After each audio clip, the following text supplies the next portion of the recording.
Oh, hello guys. Pauwi na ako galing na landscape photography, and naisip ko nga pala na gumawa ng video kasi ang dami pa rin nagtatanong sa akin. Yung pinaka-common question na lagi nang tinatanong sa akin is, paano nga ba makapagtrabaho bilang IT dito sa Canada? So, in case this is your first time watching my video, ako nga pala ay dumating dito sa Canada noong 2019 as a permanent resident through the express entry stream. So, yan yung naging pathway ko para maging PR dito sa Canada. So, the first day I landed here, wala akong kakilala, wala akong relatives, wala akong friends. Wala talaga akong idea sa lugar na to.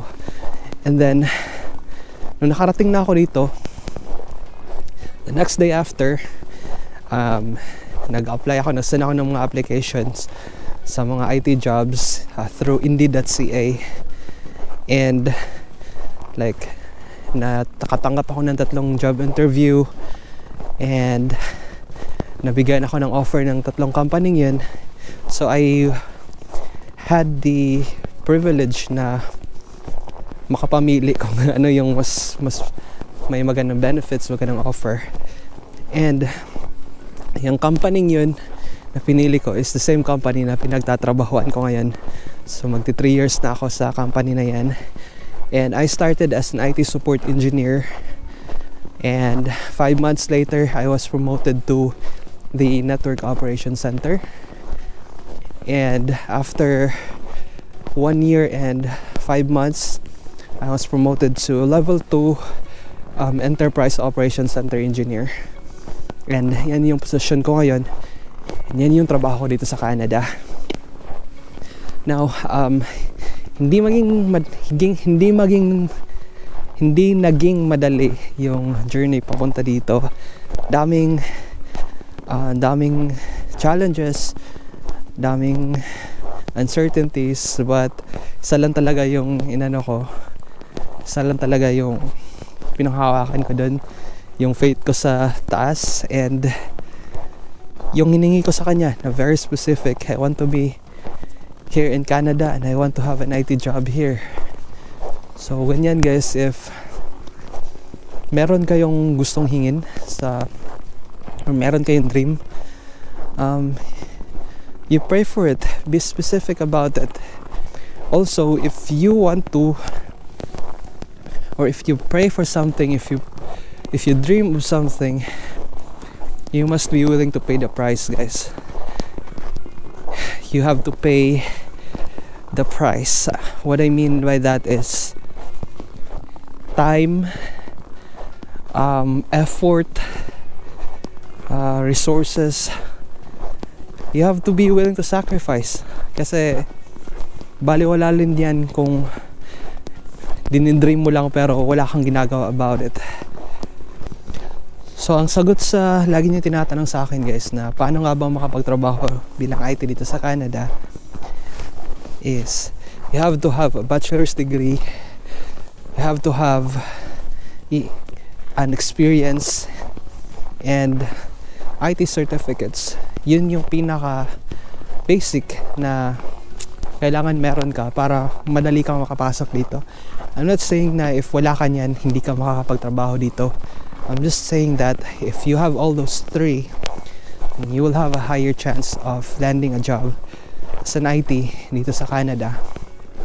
But even if you have those 3 guys, let's say you have master's degree in IT, computer engineering or computer science in the Philippines, you have a lot of certificates, and you have like 10 years or 5 years or 10 years of experience,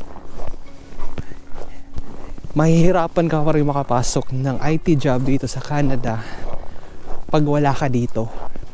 Swerte ka na siguro kung merong company na mag-offer sa'yo na maging IT dito sa Canada, or na mag-offer sa you to hire you directly from the Philippines to Canada.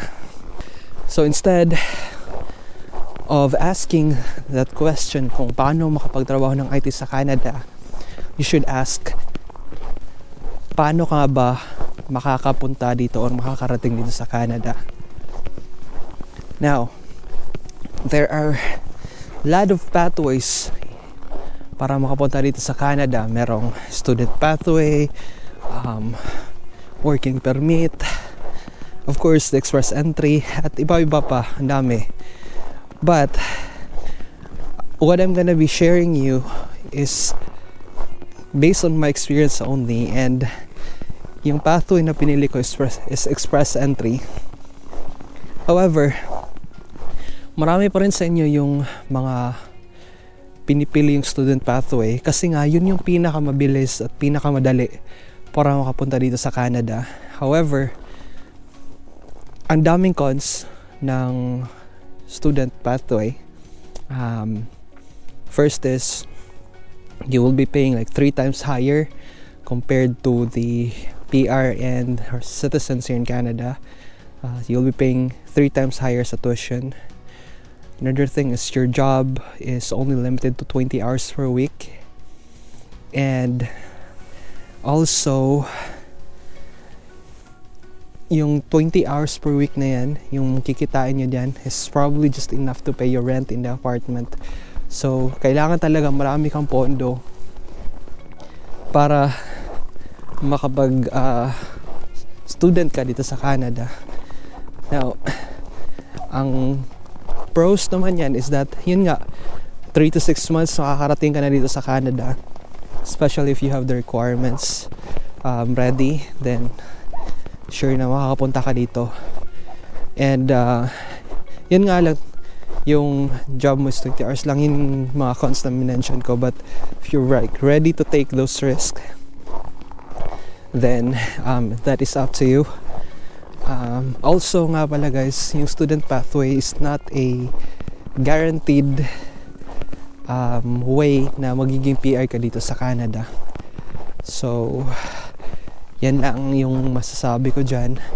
I'm not discouraging you to go through the student pathway, but if you have the skills like what I mentioned earlier, if you have the degree, if you have the work experience,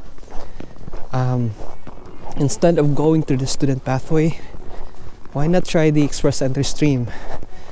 All you need to do is to create an express entry profile, and then once you're on the pool, the Canada Immigration will be like monthly, they are sending invites to whoever or to the people in the pool. So yung express entry lang guys is a point system. So yung mga matataas yung points yung usually nasasenda ng invite. And maybe you're asking if paano kung maliit lang yung score ko, like 380 or 400, because yan yung mga common na score, especially if you're married and more than 30 years old. Paano nga ba when in fact the Canada Immigration is only like sending invites sa express entry pool yung may mga score na 450 and up? Well, ako din, yung score ko dati is only 402, and Canada Immigration is like sending invites to applicants or to the people in the express entry pool who has like 450 and 460 up na score.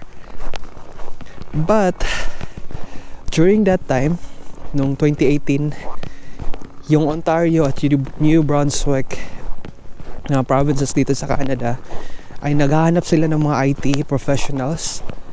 And what they did is, yung score na 400 ko, nagdagan ng Canada Immigration because ninominate ako ng New Brunswick at saka ng Ontario. They added 600 points to my score.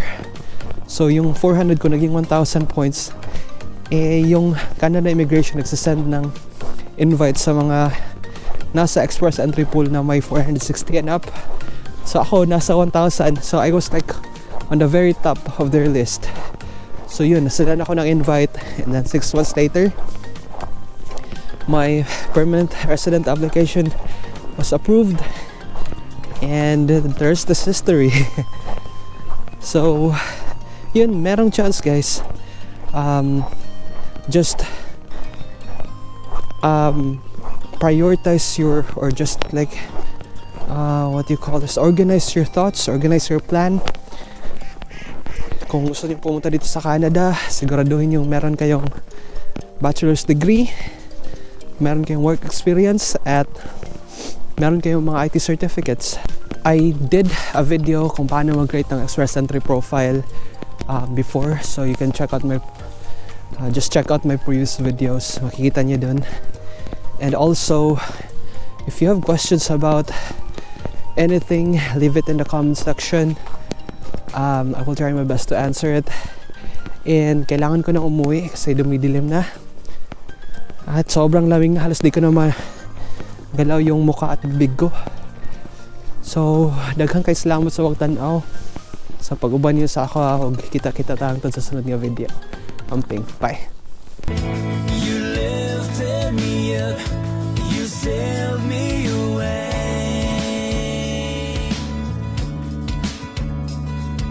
The world keeps on turning, the struggles never end, but take on my